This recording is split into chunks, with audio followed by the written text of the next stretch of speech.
ಅಕ್ಕಪಕ್ಕ ಕೂತ್ರು ಸಿದ್ದು ಡಿಕೆ ಮಾತಿಲ್ಲ. ಇನ್ನೊಂದು ವಾರದಲ್ಲಿ ರಂಗೇರುತ್ತಾ ಕೈಕುರ್ಚಿ ಕಾದಾಟ. ಶೀಘ್ರದಲ್ಲೇ ಹೈಕಮಾಂಡ್ ಬುಲಾವ್ ಸಾಧ್ಯತೆ.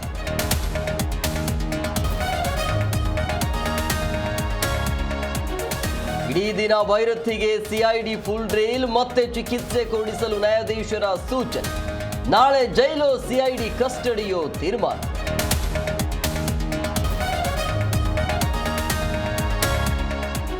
ಬೆಳ್ಳಂಬೆಳಗ್ಗೆ ಜಾಲಿ ರೈಡ್ನಲ್ಲಿ ನಡೆಯಿತು ಘನಘೋರ ದುರಂತ. ಅತಿ ವೇಗಕ್ಕೆ 7 ಮಂದಿ ದುರ್ಮರಣ. ಹೊಸಪೇಟೆ ಆಸ್ಪತ್ರೆಯಲ್ಲಿ ಕಣ್ಣೀರಿನ ಕೂಗು.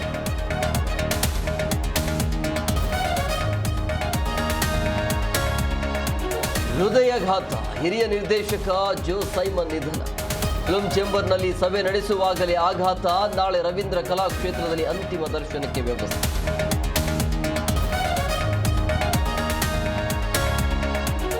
ಬಾಂಗ್ಲಾ ಚುನಾವಣೆ ಗೆದ್ದ ತಾರಿಕ್ ನಿಮ್ಮೊಂದಿಗೆ ಕೆಲಸ ಮಾಡಲು ಉತ್ಸುಕ ಎಂದ ಮೋದಿ. ಭಾರತದ ಜೊತೆಗಿನ ಹಳಸಿದ ಸಂಬಂಧ ಹಳಿಗೆ ಬರುವುದೇ.